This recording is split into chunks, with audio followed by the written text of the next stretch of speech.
Today I thought we'd take a more nostalgic route. I want to show you some games I used to play when I was really young. I've actually managed to pick up a extremely rare collector's edition of a Nintendo Game Boy. Look, I'm gonna be honest, I had to ask my parents for money for it. It was $400 on eBay. But it came with so many games that I loved. I'm just gonna say it now. I may tear up. I have such an emotional connection to these games. I know $400 is steep, right? Bro, I think the memories are gonna be worth it. And I thought, why not record and like share it with you guys? Obviously, you're not gonna have seen this version before. This took so much digging to find this type of Game Boy. It was only released in the East, and obviously it was very limited supply due to the many conflicts that were happening over there at the time.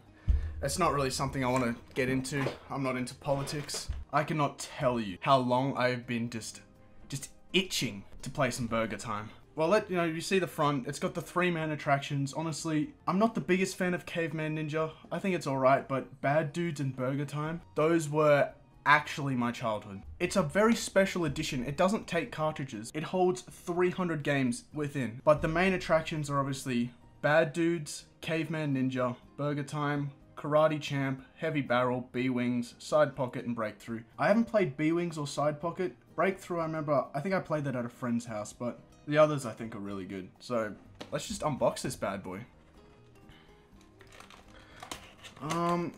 Now obviously with it being a special edition and being from the East, certain words and stuff had to be changed, so it doesn't actually have, it doesn't have Nintendo written on the front.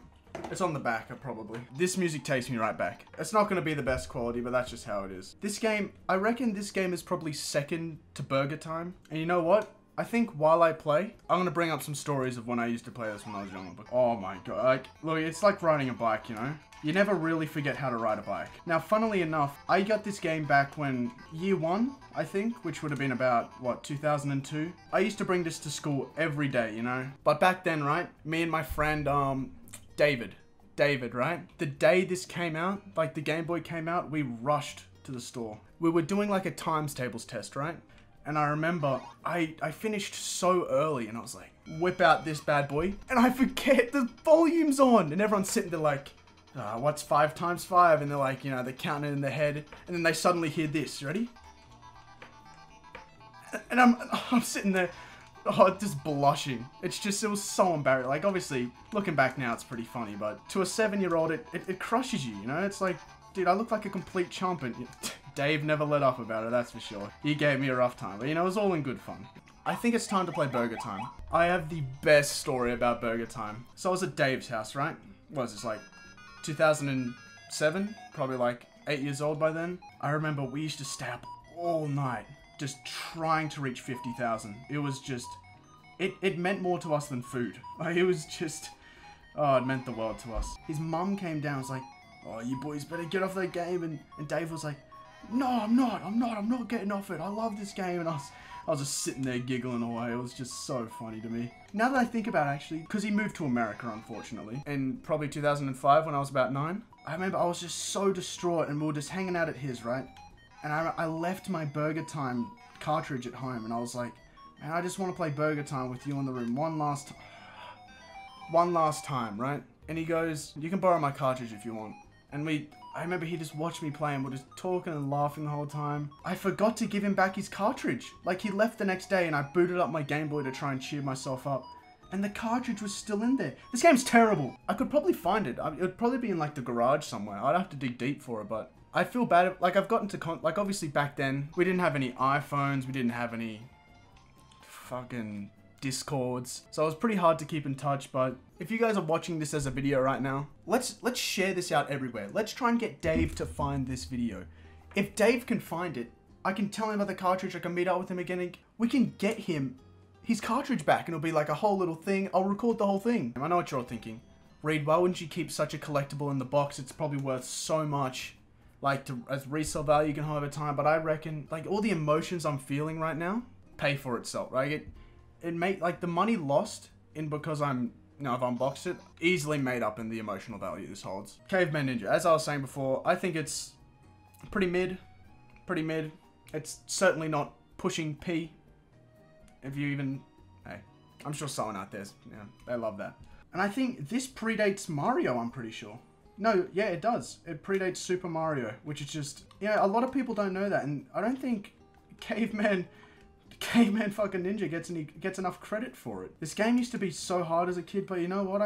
I think as an adult, I could probably beat this if I had the time, but, you know, busy with school and relationships. I remember me and Dave used to dog on this game all the time, dude. And that bring Michael, my other friend Michael, oh my god. As a lot of you already know, like, our relationship sort of ended very poorly.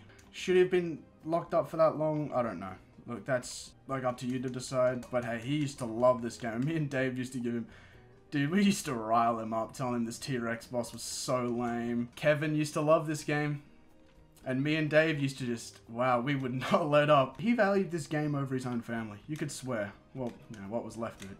Because he would, right up until the incident, he would constantly talk about how this game... It's never been topped, and it's like, Michael had his ways. Oh! Look at that! Wow, that's... Ooh. Dude, me and... Jeez, what was her name? Samantha. This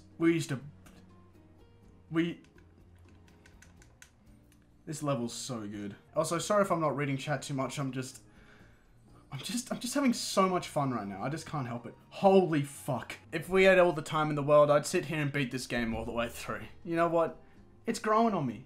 Maybe good old Mick will forgive me. I'm probably going to go see him this weekend. Visiting hours should be around... Probably around 4 PM. I think they've been set to now. Changes after the breakout. I think it's time we play B-Wings. I think I used to rate B-Wings in between Caveman Ninja and Bad Dudes. We'll see if it stacks up still. I don't think I can describe the emotions I feel right now. Honestly, like, you guys might think it looks easy, but these games were made to eat quarters.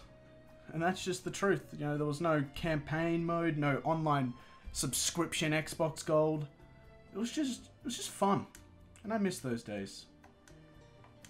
I really miss those days. As I said, this was probably my least favorite game growing up. So I think we've seen enough of it. Let's move on. Why don't we finish off with Karate Champ? I remember I was playing this in class, right? And Mrs. McGill,